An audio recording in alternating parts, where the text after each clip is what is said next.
الحمد لله نحمده ونستعينه ونستغفره ونؤمن به ونتوكل عليه ونعوذ بالله من شرور أنفسنا ومن سيئات أعمالنا من يهده الله فلا مضل له ومن يضلل فلا هادي له وأشهد أن لا إله إلا الله وحده لا شريك له وأشهد أن محمدا عبده ورسوله أما بعد فإن خير الحديث كتاب الله وخير الهدي هدي محمد صلى الله عليه وسلم وشر الأمور محدثاتها وكل محدثة بدعة وكل بدعة ضلالة وكل ضلالة في النار. أعوذ بالله من الشيطان الرجيم. بسم الله الرحمن الرحيم. يا أيها المدثر قم فأنذر وربك فكبر وثيابك فطهر والرجز فاهجر ولا تمنن تستكثر ولربك فاصبر.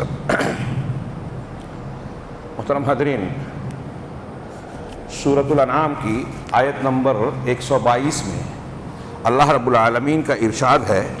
وہ فرماتا ہے او من کان میتا فاحییناہ وجعلنا لہ نورا یمشی بہ فی الناس، کہ کیا وہ شخص جس کے لیے جو مردہ ہو، وہ شخص جو مردہ ہو اور پھر ہم نے اسے زندہ کر دیا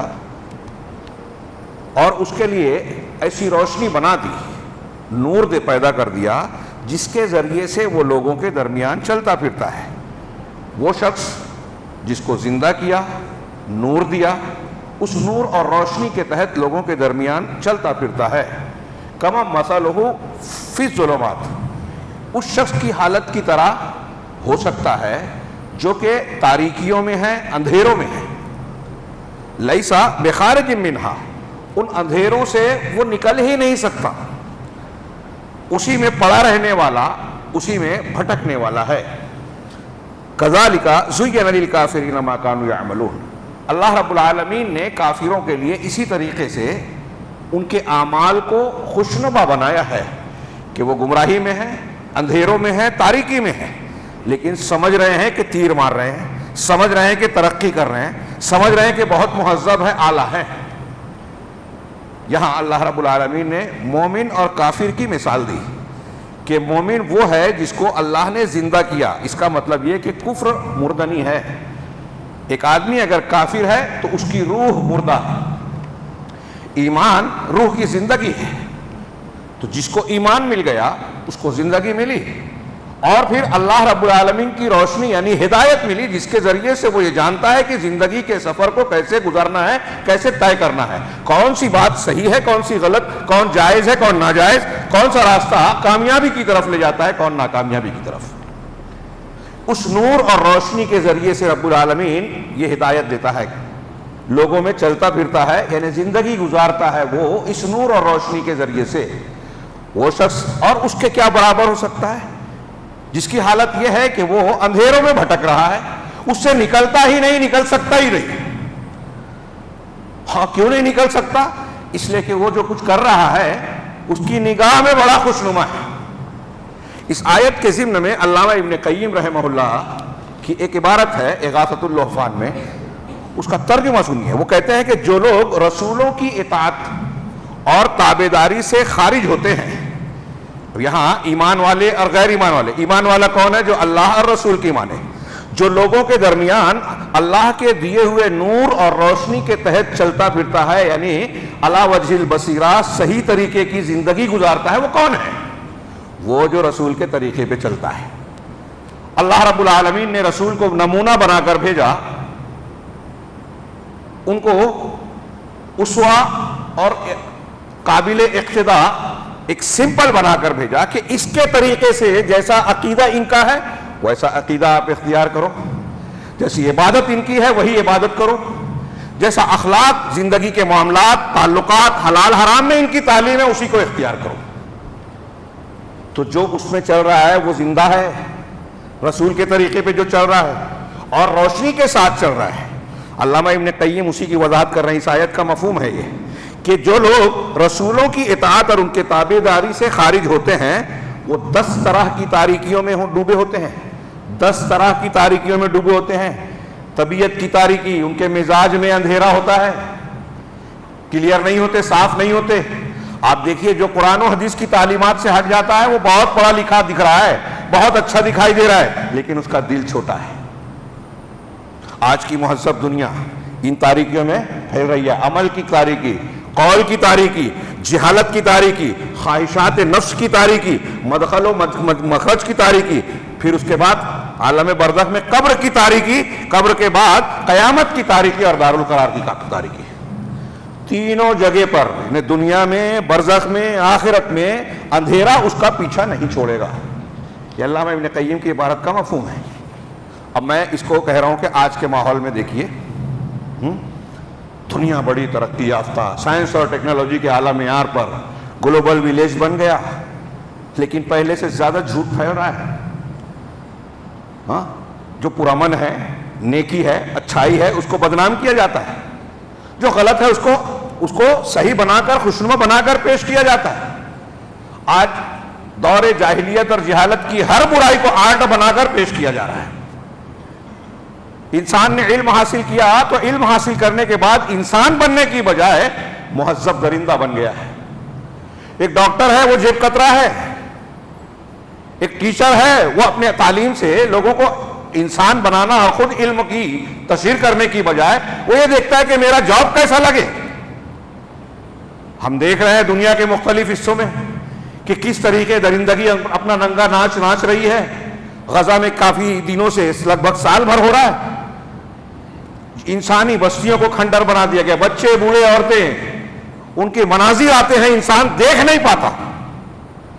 اور مہذب کہلانے والی دنیا جو ہے اس کو برداشت کر رہی ہے. دکھاوے کا کہ زبانی جمع خرچ ہوتی ہے، لیکن جان مال کی حفاظت یا انسانیت کا وہ درس جو علم دیتا ہے وہ دور دور تک ان کے کردار میں نظر نہیں آتا. ابھی تازہ خبریں ہیں، لبنان، بیروت کے مقامات پر پیجر پھٹ رہے ہیں، دوسرے دن واکی ٹاکی پھٹنے لگا، لیپ ٹاپ پھٹنے لگا، فریجر اور دوسرے بہت سارے الیکٹرانک سامان جو ہیں اس میں بم رکھا گیا اور وہ پھٹ رہے ہیں عام لوگوں کے گھر پہ، جس میں بچے مر رہے ہیں، بوڑھے مر رہے ہیں، عورتیں مر گئی.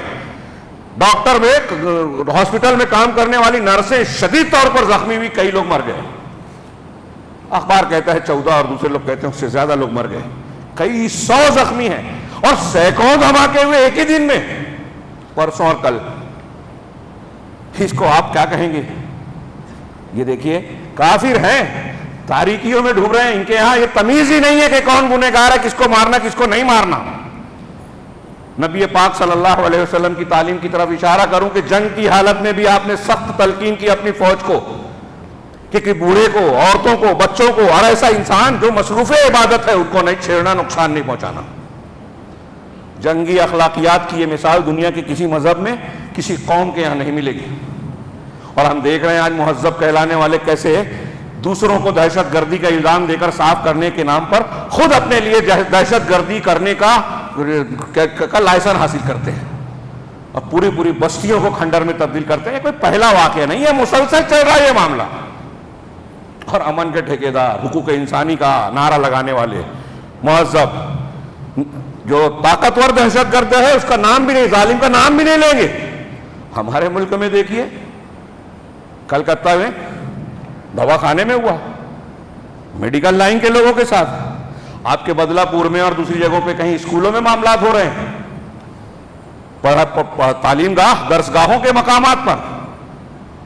میں یہ کہنا چاہتا ہوں اس آیت کی تشریح میں کہ انسان اور انسانیت کا اکثریتی حصہ اندھیروں میں ڈوبا ہوا ہے. مزاج کی تاریکی، خواہشات نفس کی تاریکی، جہالت کی تاریکی، قول کی تاریکی، فعل کی تاریکی، یہ اندھیاریاں ہی اندھیاریاں ہیں. اور ان اندھیروں کا حصہ ہمارے گھروں میں بھی پھیل رہا ہے. ان اندھیروں سے کیسے نکلنا ہے؟ علامہ ابن قیم نے جو تشریح کی اسی کی طرف میں اشارہ کرنا چاہتا تھا. اس میں کہا کہ نبی کی تابع داری کر کے، انبیاء کی تابع داری کر کے آدمی جو ہے تاریکیوں سے نکل سکتا ہے. یعنی نبی کی سنت، نبی کی تعلیم کی جتنی آپ اور ہم مخالفت کریں گے اتنا اندھیروں میں چلیں گے. اور ان کے پیچھے چلنے کا مطلب قرآن کے طریقے پر، سنت کے طریقے پر، اللہ رب العالمین کے بتائے ہوئے راستے پر چلنے کا مطلب یہ کہ آپ نور اور روشنی کے راستے پر چل رہے ہیں، صراط مستقیم پر چل رہے ہیں. اس سے یہ پتہ چلا کہ جناب محمد رسول اللہ صلی اللہ علیہ وسلم کی شخصیت، آپ کی سیرت کتنی اہمیت کی حامل ہے، بلکہ یہ ایمان کی بنیادوں میں سے ہے، ایمان کے بڑھانے کے ذرائع میں سے ہے۔ اللہ پر ایمان کے بعد رسول پر ایمان، اللہ کی اطاعت کے ساتھ رسول کی اطاعت۔ قرآن میں بار بار یہ چیز آپ کو یہ مضمون ملے گا، آپ نے سنا ہے، پڑھا ہے، دہراتے ہیں، لیکن اب ہم سیریس نہیں لیتے۔ ارے یہ کیا ہے، روز روز سنتے ہیں، غیر ضروری سمجھتے ہیں۔ یہ مذاق نہیں ہے، اور ہمیں اور آپ کو آج یہ درس لینا ہے کہ ہمیں اور اس سماج اور معاشرے کو، بلکہ دنیا کو، اگر اندھیروں سے نکلنا اور نکالنا ہے تو ضروری ہے کہ جناب محمد رسول اللہ صلی اللہ علیہ وسلم کی عظمت، مقام، آپ کی سیرت، آپ کی خوبیاں، آپ کے خصائل حمیدہ، آپ کے شمائل محمودہ، ان کا مطالعہ کریں اور دنیا کو بتائیں۔ لیکن ہمیں فرصت ملے تب نہ، ہم اس میں سیریس ہوں تب نہ۔ ہمیں موبائل سے فرصت نہیں ہے، دنیا داری سے موقع نہیں ملتا۔ ورنہ میرے بھائیوں، میں یہ کہہ رہا ہوں، اللہ کے نبی جناب محمد رسول اللہ صلی اللہ علیہ وسلم کی سیرت طیبہ کا پڑھنا پڑھانا فرض ہے ہم پر، اور آپ اپنے بچوں کی صحیح تربیت نہیں کر سکتے جب تک آپ خود سیرت نہ پڑھیں، ان کو نہ پڑھائیں۔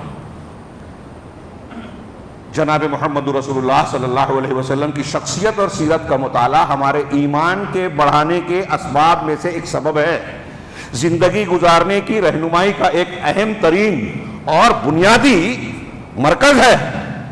آپ کا اخلاق سب سے اونچا، انک لعلی خلق عظیم، قرآن نے کہا۔ آپ کے خصائل و شمائل انتہائی بہترین، دنیا میں کوئی اس کی مثال نہیں ہے۔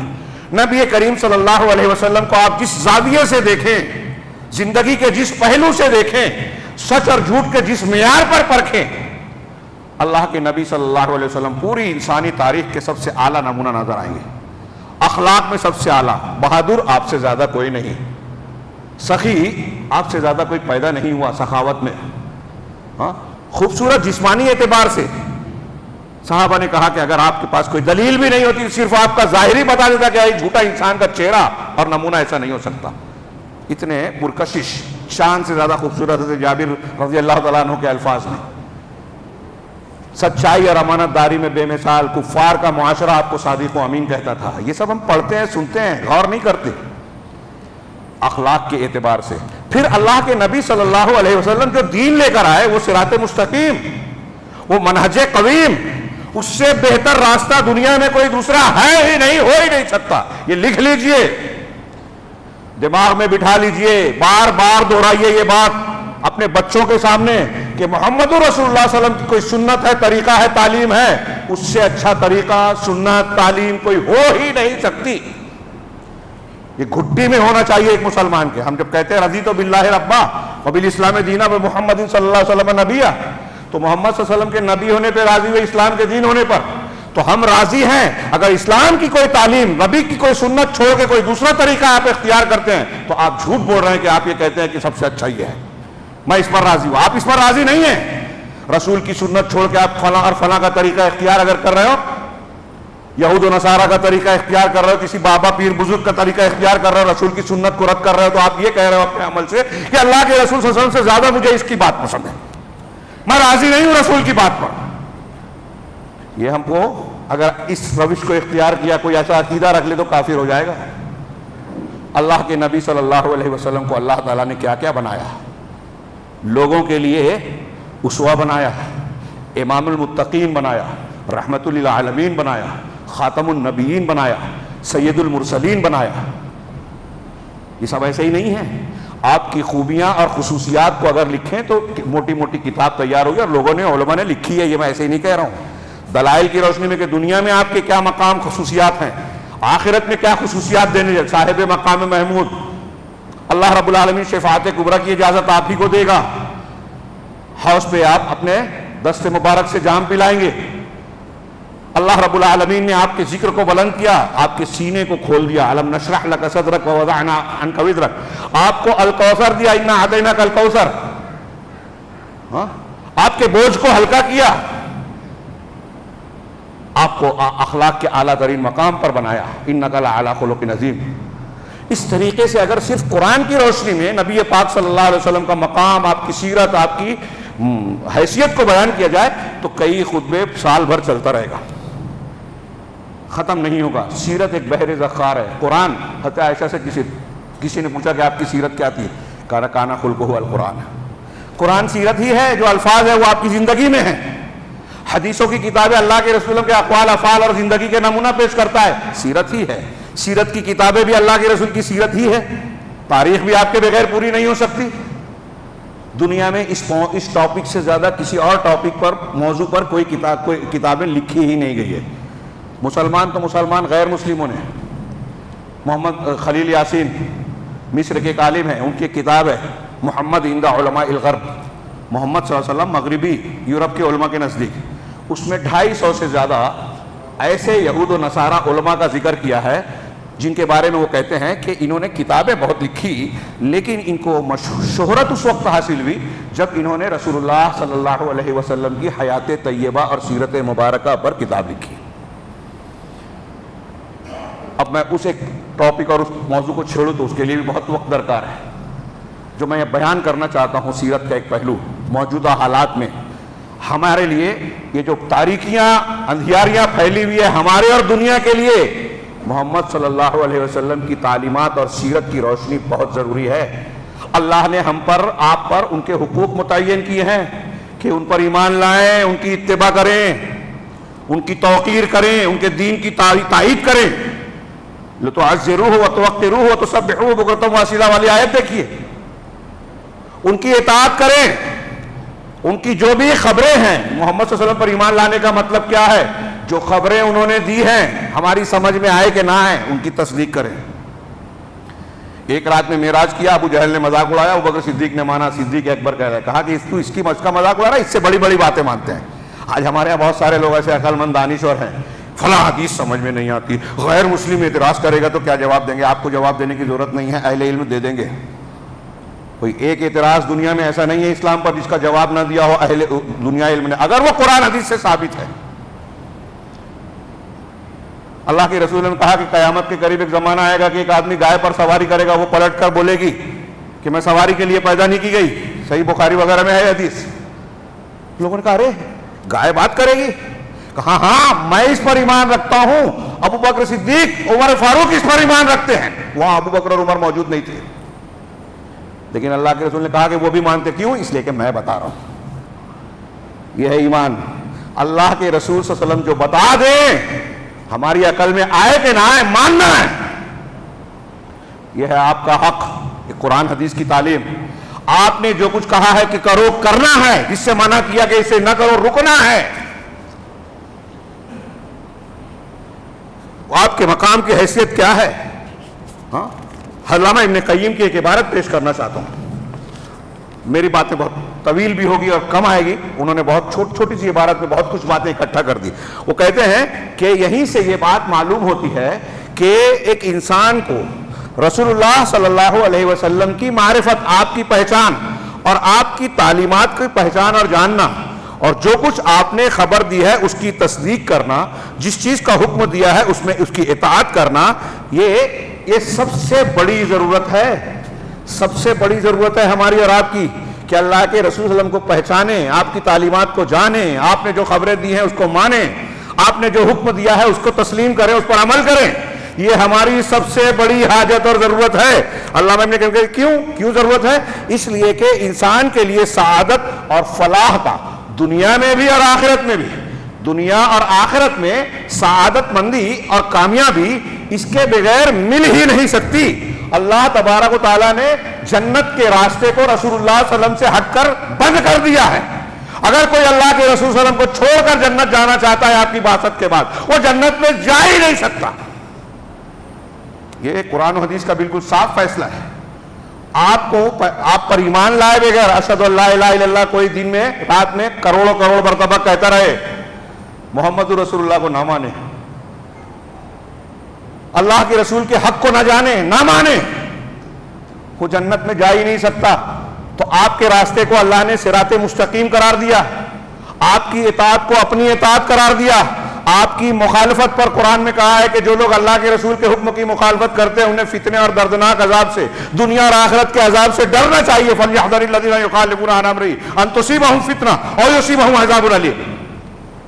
تو علامہ ابن قیم کہہ رہے ہیں کہ یہ ہماری سب سے بڑی ضرورت ہے، اس لیے کہ دنیا اور آخرت میں کامیابی اور سعادت بغیر آپ کے نہیں حاصل ہو سکتی. اور دنیا اور آخرت میں جو بھی کامیابی ملے گی وہ رسولوں کے ہاتھوں پر ہی ملے گی. وَلَا سَبِيلَ إِلَى مَعَارِفَةِ الطَّيِّبِ وَالْخَبِيثِ عَلَى التَّفْصِيلِ إِلَّا مِنْ جِهَتِهِمْ.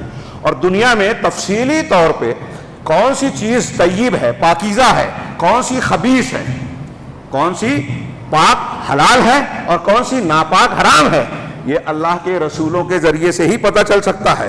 اور اللہ کی رضا قطعی طور پر ان کے ذریعے، ان کے ہاتھوں پر ہی مل سکتی ہے.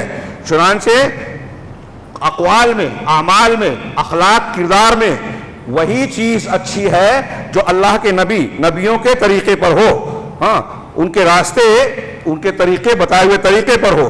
اور جو کچھ وہ لائے ہیں وہی سب سے بڑا ترازو ہے، میزان راجح ہے، جس پر ہمارے اپنے اقوال، اخلاق، باتوں کو، عقیدے کو تولا جائے گا. ہمارا عقیدہ صحیح ہے کہ نہیں ہے، ہمارا عمل درست ہے کہ غلط ہے، ہماری عبادت اللہ کے یہاں قابل قبول ہے کہ نہیں ہے، یہ ساری چیزیں ہیں کس بنیاد پر جانی پہچانی جائے گی، کہی جائے گی؟ رسول کے میزان پر.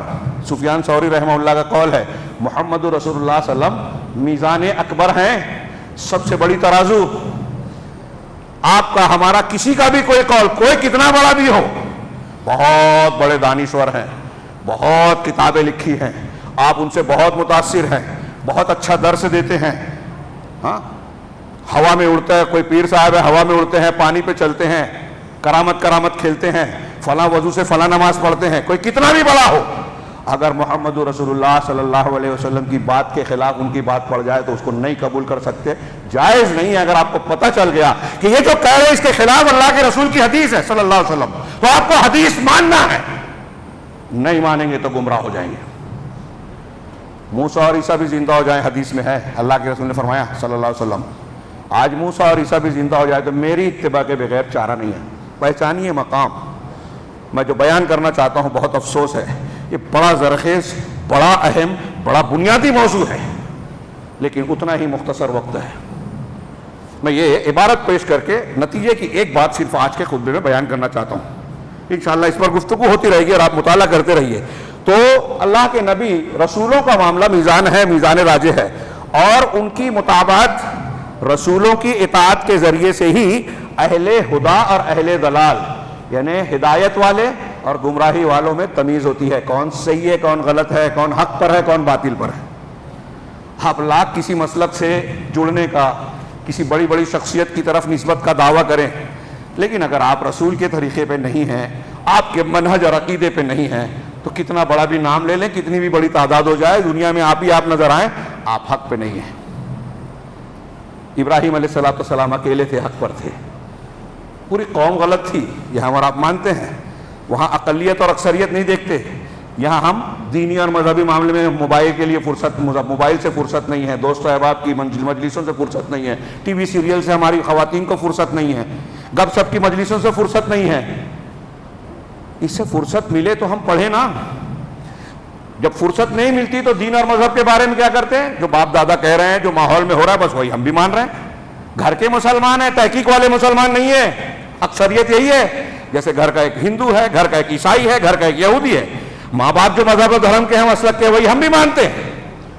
ہمیں اس بات کی فکر ہوتی ہی نہیں ہے، سیریس ہی نہیں ہے کہ جب اللہ کے رسول نے فرمایا ہے کہ 73 فرقے ہوں گے، ایک نجات کے راستے پہ ہوگا، باقی سب گمراہی اور جہنم کے راستے پہ ہوں گے، وہ چاہے بعد میں نکل جائیں یا ہمیشہ رہیں، الگ الگ کیٹیگری ہوگی. تو ہم سیریس ہی نہیں ہوتے کہ معلوم کریں کہ محمد صلی اللہ علیہ وسلم نے جس کے بارے میں کہا ہے کہ یہ ایک راستہ جنتیوں کا ہے، اس کو اختیار کریں، بلکہ ہم اس کے الٹ اپنے آپ کو تسلی دیتے ہیں کہ ارے جو جس مسلک پر ہے چلنے دو. اللہ کے رسول کہہ رہے ہیں ایک صحیح، فتنے اور اختلاف ہوں گے، میری سنت کو پکڑنا، خلفائے راشدین کی سنت. اللہ کے رسول نے بتایا تمہارے درمیان تمہارے ہی زبان بولنے والے لوگ پیدا ہوں گے جو جہنم کے دروازوں کی طرف دعوت دینے والے ہوں گے. یہ ایسے ہی مذاق کیا ہے کیا؟ اب ہم بیان کر رہے تو کہتے مولانا اختلافی بات کر رہے ہیں. نہیں، یہ ہماری اور آپ کی ضرورت ہے، قیامت تک کے مسائل کا حل ہے. دھوکہ نہیں کھانا ہے نماز روزے اور ظاہری چیزوں سے. یہ رسول کا معیار دیکھنا ہے. ان کی مطابقت کے ذریعے سے اہل حق اور اہل ضلال میں فرق ہوتا ہے. علامہ ابن قیم کہتے ہیں چنانچہ رسولوں کی ضرورت جو ہے، ایک انسان کے بدن کو، جسم کو روح کی جو ضرورت ہوتی ہے، آنکھ کو روشنی کی جو ضرورت ہوتی ہے، روح کو زندگی کی جو ضرورت ہوتی ہے، اس ضرورت سے بڑھ کر ہے رسول کی ضرورت. بلکہ دنیا میں انسان کی کوئی بھی ضرورت اگر آپ تصور کر سکتے ہیں، ان تمام ضرورت سے بڑی ضرورت ہے رسول کی ضرورت. اب کہہ رہے ہیں کہ اور جب تمہارا کیا خیال ہے، اگر تمہارے دل و دماغ سے، علامہ ابن قیم کی اس عبارت پر غور کیجئے، ہم سب کو اس سے عبرت لینا چاہیے. وہ کہتے ہیں کہ ایک لمحہ بھر پلک جھپکنے کی طرفۃ عین، پلک جھپکنے کی مدت تک بھی اگر اللہ کے رسول صلی اللہ علیہ وسلم کے طریقے اور تعلیم سے آپ غافل ہو گئے تو تمہارا دل اتنے بگاڑ کا شکار ہو جائے گا. دل بگڑ جائے گا. اور وہ دل کیسا ہو جائے گا؟ اس مچھلی کی طرح جو پانی سے باہر نکال لی جائے. پانی سے باہر نکال لی جائے اس مچھلی کی طرح، اور اسے ایک کیا ہے جس میں بھونا جاتا ہے، مقلاۃ، اردو میں کیا کہیں گے، کڑھائی، یا جس میں کوئی چیز بھونی جاتی ہے، تلی جاتی ہے. چنانچہ بندے کا، اللہ کے بندے کے دل کا اللہ کے رسول صلی اللہ علیہ وسلم اور آپ کی تعلیمات سے الگ ہونے پر ایسا ہی حال ہوتا ہے اور ہونا چاہیے، بلکہ اس سے بھی بڑھ کر. لیکن اس کا احساس سب کو نہیں ہوتا. اس کا احساس آپ اور ہم کو ہو رہا ہے کیا؟ اس کا احساس علامہ ابن قیم نے کہا کہ اسی دل کو ہوگا جو زندہ ہے، جس کے اندر زندگی ہے. وما لجرح بمیت ایلام، کسی مردے کو تکلیف دی جائے، زخم پہنچایا جائے تو وہ تکلیف کا مظاہرہ نہیں کرتا، اس کو تکلیف کا احساس نہیں ہوتا. اب کہا کہ جب انسان کی سعادت دارین میں، دنیا اور آخرت میں، نبی صلی اللہ علیہ وسلم کی ہدی طریقے سے جڑی ہوئی ہے، یعنی ہماری اور آپ کی سعادت، کامیابی نبی صلی اللہ علیہ وسلم کی سیرت اور تعلیم سے جڑی ہوئی ہے، تو ہر انسان پر واجب ہے، آپ پر، ہم پر واجب ہے کہ ہم اپنے نفس کی خیر خواہی چاہیں، اپنا بھلا چاہیں. اور میں یہاں ایک جملہ اپنی طرف سے جوڑوں کہ ہم اپنے بچوں کا، بیوی بچوں کا بھی بھلا چاہیں. کوئی یہاں چاہے گا کہ میرا بیٹا جہنم میں جائے، دنیا کی ایک چھوٹی سی آگ میں جل کر مر جائے؟ کوئی پسند کرے گا؟ تو ہمارا تو ایمان ہے نا، کوئی مذاق تو نہیں ہے نا کہ جہنم ہے. کفر شرک پر مرنے والا کبھی جہنم سے نہیں نکلے گا. جب آپ کو یہ فکر ہوگی اپنے بارے میں، اپنے گھر والوں کے بارے میں، تو وہ کہہ رہے ہیں کہ ضروری ہے کہ ہم اپنا بھلا چاہیں، وَأَحَبَّ، اور اپنی نجات اور سعادت کی فکر کریں. تو جو شخص ایسا چاہتا ہے اسے چاہیے کہ وہ نبی کریم صلی اللہ علیہ وسلم کے طریقے کو، آپ کی سیرت کو، اور آپ کو اس طرح سے جانے جس کی بنیاد پر وہ جاہلوں کے دائرے سے باہر آ جائے، جو اللہ کے رسول صلی اللہ علیہ وسلم کو نہیں جانتے، آپ کی تعلیمات سے جہالت رکھتے ہیں، ان میں ہم نہ رہ جائیں. ہمیں آپ کی سیرت کا مطالعہ کرنا چاہیے اور ان لوگوں میں شامل ہو جو نبی کریم صلی اللہ علیہ وسلم کی اتباع کرنے والے، نبی صلی اللہ علیہ وسلم کی جماعت اور گروہ والے ہیں. اب اس میں لوگ جو ہیں کچھ کم ہیں، کچھ بیش ہیں، کچھ محروم ہیں، اور یہ اللہ کا فضل ہے، جسے جتنا چاہتا ہے دیتا ہے. یہ علامہ ابن قیم کی ایک عبارت بھی دوسری جگہ وہ کہتے ہیں، وَلِہَذَا، اسی وجہ سے جس شخص من درس السنت، جو سنت کو پڑھے گا اور اللہ کے نبی صلی اللہ علیہ وسلم کی صفات میں، آپ کی خوبیوں میں غور کرے گا، جس کا ذکر کتاب و سنت میں اور کتب سیرت میں بیان کیا گیا ہے، تو وہ اپنے لیے خیر کا اضافہ کرتا ہے. میں نے جو شروعات کی تھی، بہت سے لوگ بعد میں آئے، قرآن کی آیت کہ جس کو کیا، وہ شخص جس کو ہم نے مردہ تھا زندہ کیا، وہ روشنی کے ذریعے لوگوں میں چل رہا ہے، اور آج دنیا کے لوگ اندھیروں میں چل رہے ہیں. خواہشات نفس کا اندھیرا، جہالت کا اندھیرا، قول کا اندھیرا، فعل کا اندھیرا، یہ بھی تشریح شروع میں گزر چکی. تو اس اندھیرے کے تناظر میں دیکھیے کہ اگر کوئی شخص اس اندھیرے سے نکل کر روشنی میں چلنا چاہتا ہے تو نبی کے بغیر ممکن نہیں ہے. اب جو نبی کی سیرت کا، آپ کی تعلیمات کا جتنا مطالعہ کرے گا، معلومات حاصل کرے گا، وہ اپنے لیے اتنا خیر اکٹھا کرے گا، اور نبی صلی اللہ علیہ وسلم کی محبت اس کے لیے بڑھتی جائے گی. لیکن ہم نے بھی اس میں بھی شارٹ کٹ نکال لیا کہ آپ کی پیدائش یا وفات کے دن کو ایک دن مقرر کیا سال میں، اس کو عید بنا دیا، جو شریعت نے نہیں بنایا، صحابہ نے نہیں منایا، اللہ کے رسول نے، کسی نبی نے نہیں منایا، محدثین نے، اماموں نے نہیں منایا. ہاں، فاطمی حکمرانوں نے، شیعوں نے منایا تھا مصر میں 4 صدی میں، انہوں نے شروعات کی، اور آج ہم بھی منا رہے ہیں. جو بنا رہا ہے ہم کو اس کو بولیں گے یہ بولو مت، جھگڑا ہوگا، اللہ کا دین بگڑ جائے، شرک کرے کوئی بھی الگ، اگر یہی کرتے اللہ کے رسول تو مکہ والے ناراض ہوتے آپ سے. بعض علماء نے لکھا بیان کیا کہ اگر اللہ کے نبی صلی اللہ علیہ وسلم صرف شرک کو بولتے کہ شرک غلط چیز ہے، غیر اللہ کی عبادت نہیں کرنی، تب بھی مکہ والے ناراض نہیں ہوتے، دشمنی نہیں بولتے. مکہ والے جو عبادت کرتے تھے کہ تم یہ شرک ہے، تب ناراض ہوئے اللہ کے رسول صلی اللہ علیہ وسلم سے. مطلب آپ کو ہم کو یہ بولنا پڑے گا. اپنے آپ کو ہم سمجھتے ہیں کہ بہت دانشور ہیں، اللہ کے رسول صلی اللہ علیہ وسلم سے زیادہ سمجھتا ہے. کوئی قربانی بھی نہ دے جنت بھی مل جائے، کیسے ممکن ہے؟ دین پڑھیے، سمجھیے، اللہ کے رسول کی حدیث پڑھیے، جو آپ کو جتنا پڑھے گا اتنی محبت بڑھے گی. کیوں؟ اس لیے کہ اس کے دل و دماغ میں اس کی آپ کی محبت آئے گی، اور آپ کی جب محبت آئے گی تو آپ کی مطابقت اور اتباع کا جذبہ بڑھے گا، سنت پر عمل کرے گا، نبی کی سنت کے آگے کسی اور طریقے کو اختیار نہیں کرے گا. ہاں، قول میں، عمل میں. اور آگے آخری جملہ ہے یہ کہ وَأَصْلُ الْأُصُولِ الْعِلْمُ، اصول کی اصل یعنی ساری بنیادوں کی بنیاد علم ہے. اور ہاں، علم میں سب سے زیادہ نفع بخش علم ہے اللہ کے رسول صلی اللہ علیہ وسلم اور آپ کے صحابہ کی سیرت پر نظر ڈالنا. اللہ کے نبی صلی اللہ علیہ وسلم اور آپ کے صحابہ کی سیرت پر نظر ڈالنا یہ سب سے زیادہ نفع بخش علم ہے. میں اپنی آخری بات کہوں اس سے پہلے آپ حضرات سے ایک وعدہ لینا چاہتا ہوں. یہاں موجود ہر شخص یہ وعدہ کرے، اب جمعہ کے خطبے میں ہم بات نہیں کر سکتے فی الحال، یہ وعدہ کرے، لیکن یہ پوچھ سکتا ہوں میں کہ سیرت کی کم سے کم 1 یا 2 کتاب ہر شخص ضرور پڑھے گا اور اپنے بچوں کو پڑھائے گا، گھر میں پڑھائے گا. ٹھیک ہے؟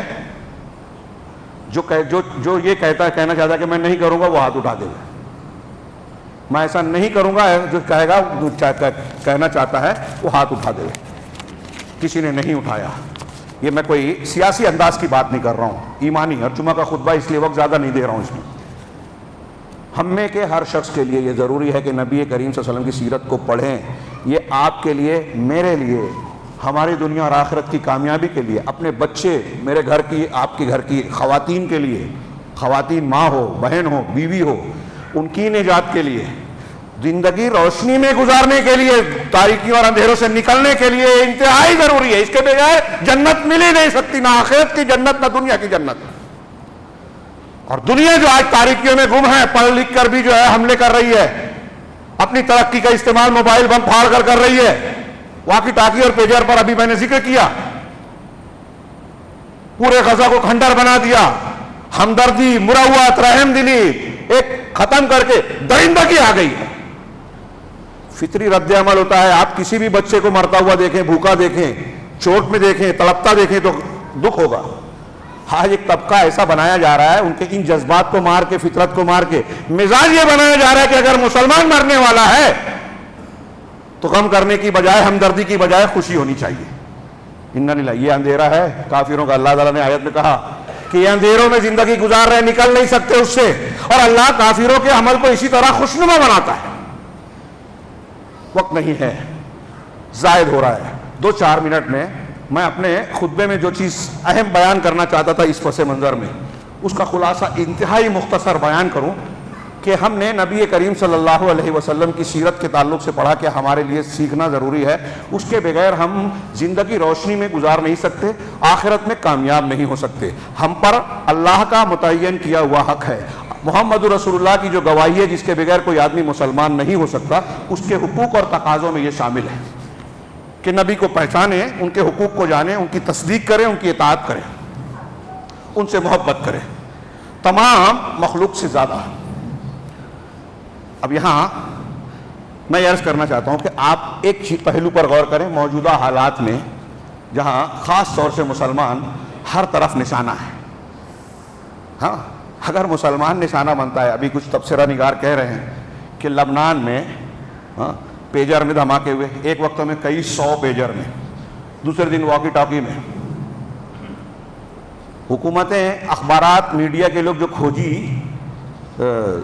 کھوجی صحافت کرتے ہیں وہ کھوجی پن نہیں کر رہے ہیں، نام لینے سے کترا رہے ہیں.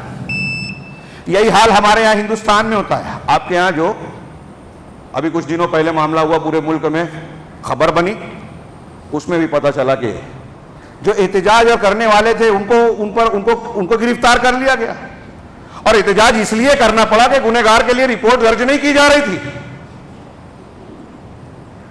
طاقتور آدمی کے خلاف کمزور کیس بنتا ہے, بڑے بڑے کیس ہیں معاشی طور پر, فساد و بگاڑ کے طور پر, نبی کریم صلی اللہ علیہ وسلم کی شان میں گستاخی کے طور پر, کوئی ایکشن نہیں.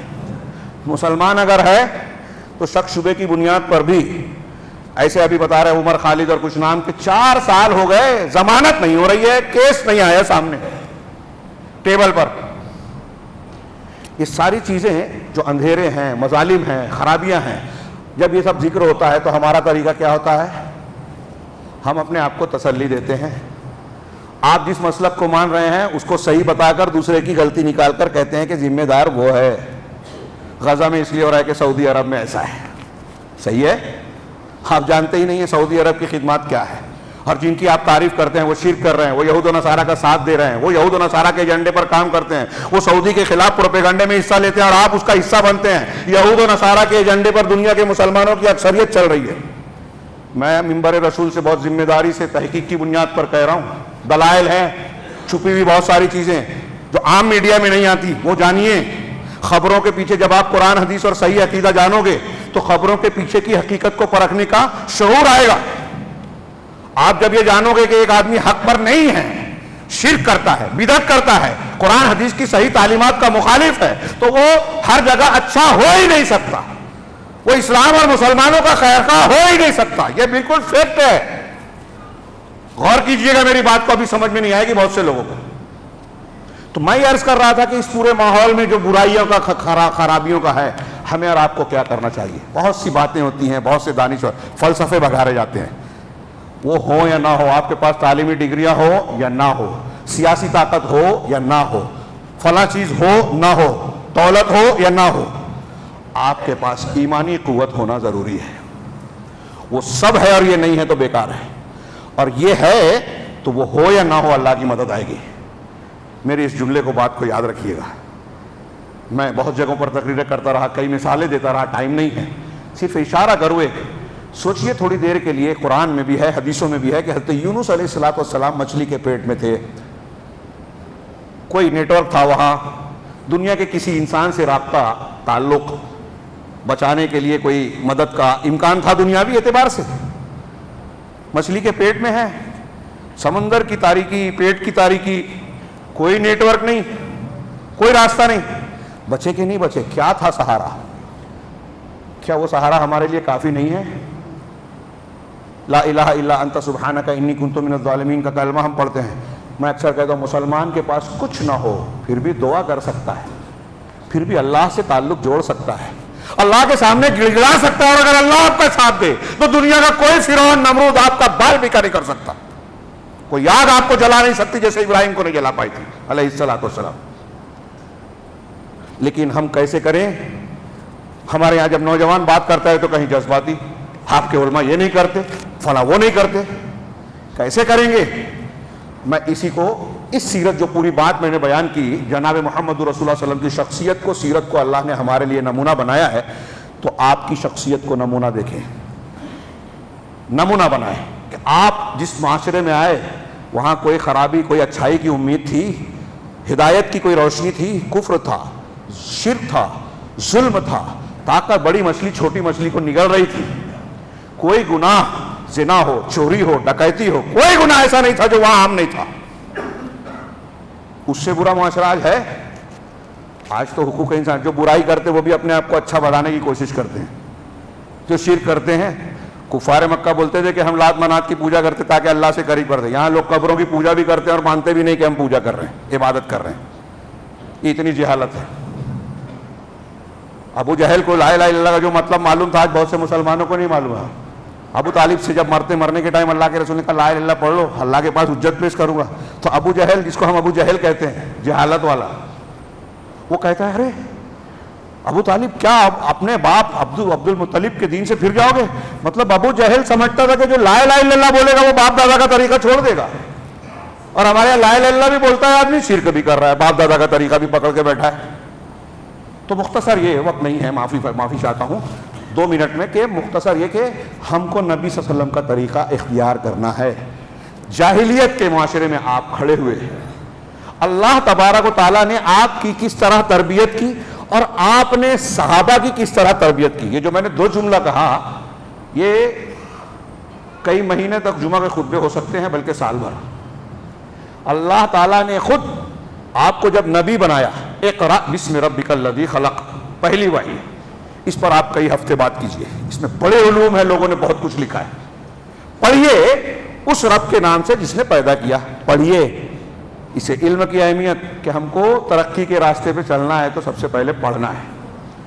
دنیا کے لوگوں نے مسلمانوں سے یہ سیکھ لیا کہ پڑھ کر آگے بڑھیں گے، لیکن قرآن نے صرف پڑھنے کے لیے نہیں کہا. دھیان دیجئے، بسم رب کی پابندی، بائنڈنگ لگائی ہے کہ پڑھنا کیسے ہے؟ رب کے نام سے. جب رب کا نام پڑھ لیے بغیر لوگ پڑھتے ہیں نا، تو موبائل بناتے ہیں، موبائل میں دھماکہ کرتے ہیں، پیجر بناتے ہیں، پیجر میں دھماکہ کرتے ہیں، میزائل بناتے ہیں، ایٹم بم بناتے ہیں، بستیوں کو ایک لخت کھنڈر میں تبدیل کر دیتے ہیں. ان کی تعلیم لوگوں کے لیے وبال ہے. ہمارے یہاں جو ڈگری حاصل کر رہے ہیں، گھپلا کر رہے ہیں، غبن کر رہے ہیں، چوری کر رہے ہیں. میں نے ابھی کہا تھا ڈاکٹر ہے، نارمل ڈیلیوری ہوتی ہی نہیں ہے اس کے یہاں آج کل. وہ کہتا ہے کہ میں نے لاکھوں دے کر جو ہے ڈگری حاصل کی، تو یہ کم خرچ میں کیسے نارمل ڈیلیوری کر دوں؟ کہتا ہے نہیں، بہت ضروری ہے، ایک دم فوراً ڈیسیزن لو ورنہ بچہ مر جائے گا. اب آدمی ڈر جاتا ہے کہ ہاں ٹھیک ہے صاحب، پھر منمانا بل بنایا جائے. میں یہ نہیں کہتا کہ 100% ڈاکٹرز ایسے ہی ہیں، لیکن ایک بڑی تعداد ہے کہ نہیں ہے. آج کٹ لے رہے ہیں، غریب قرضہ لے کے آ رہا ہے، اپنی استعمال کی چیز کو بیچ کے جو ہے علاج کراتا ہے، اس کے اندر رحم مروت ہے. کیا یہ تعلیم ہے؟ یہ پڑھے لکھے ہیں، انہوں نے پڑھا لیکن رب کے نام سے نہیں پڑھا، توحید کو نہیں جانا، اپنے پیدا کرنے والے کو نہیں پہچانا، اس کا ڈر ہی نہیں ہے. اقرأ بسم ربک الذی خلق، پڑھیے اس رب کے نام سے جس نے پیدا کیا.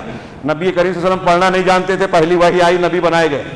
اور آگے کتابت کا ذکر، جس نے کتابت کے ذریعے سکھایا. اللہ کے رسول نے کہا کہ لوگ کتابت پڑھنے کے ذریعے سیکھتے ہیں، آپ کو بغیر کتابت کے ذریعے سے ہم نے معلم کائنات بنا دیا، آپ قرآن پڑھنے والے ہیں.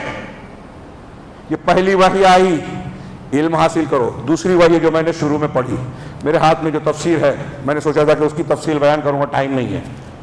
اللہ نے دوسری وحی جو بیان کی، اقرأ بسم ربک الذی خلق، پہلی وحی آئی 5 آیتیں، پھر 5 آیتیں ہیں دوسری مرتبہ میں، یا ایھا المدثر.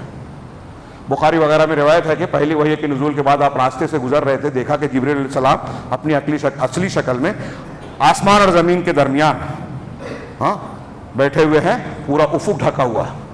آپ گھبرا گئے، گھبراہٹ میں گھر آئے اور کہا زملونی زملونی دثرونی.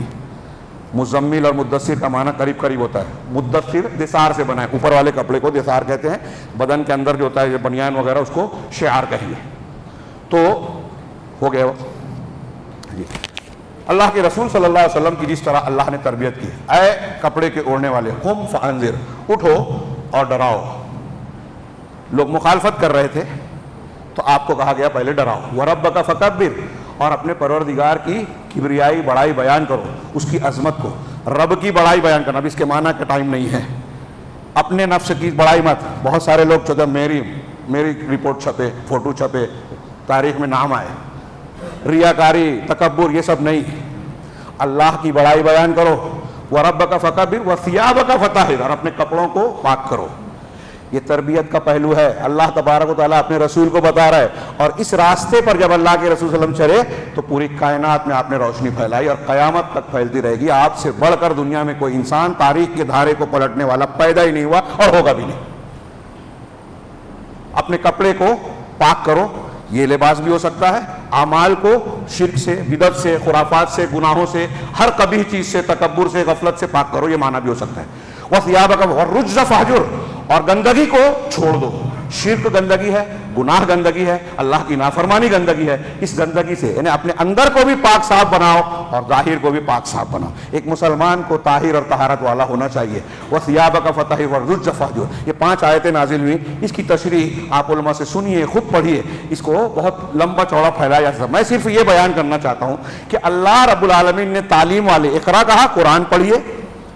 رب کے نام سے پڑھیے، اخلاص کے ساتھ پڑھیے، توحید کے ساتھ پڑھیے، اور پھر اس کے بعد یا ایھا المدثر میں جو احکامات دیے ہیں آگے کی 6-7 آیتیں پڑھیے، اس پر اگر ہم اور آپ عمل کریں گے تو ہم اپنے گھر کی، اپنے سماج کی تربیت کریں گے، اور ہم اس راستے پر چلیں گے جو کامیابی اور سعادت کی طرف لے جاتا ہے۔ ورنہ ہم صرف دعوے کرتے رہیں، چیلنج کرتے رہیں کہ داخلی اور خارجی طور پہ یہ ہے، انہوں نے یہ نہیں کیا، انہوں نے یہ نہیں کیا، ہمیں ایسا کرنا چاہیے، ہمیں لڑ جانا چاہیے، ہمیں طاقت بنانا چاہیے، نہیں، وہی طریقہ اختیار کرنا چاہیے جو جناب محمد رسول اللہ صلی اللہ علیہ وسلم نے طریقہ اختیار کیا، اور اللہ نے آپ کی رہنمائی فرمائی۔ اللہ تعالیٰ سے دعا ہے کہ وہ ہمیں نبی صلی اللہ علیہ وسلم کے مقام اور آپ کی سیرت طیبہ کو جاننے سمجھنے اور اس کے تقاضوں اور حقوق کو پورا کرنے کی توفیق عطا فرمائے، اور اس کی برکت سے دنیا میں بھی ہمیں اللہ رب العالمین سعادت سے نوازے اور آخرت میں بھی کامیابی دے۔ اقول قولی ھذا واستغفر اللہ لکم سائر المسلمین وصلی اللہ علی نبینا محمد۔ بارک اللہ لنا ولکم فی القرآن المجید ونفعنا وإیاکم بالآیات والذکر الحکیم انہ تعالی جواد کریم ملک الملک۔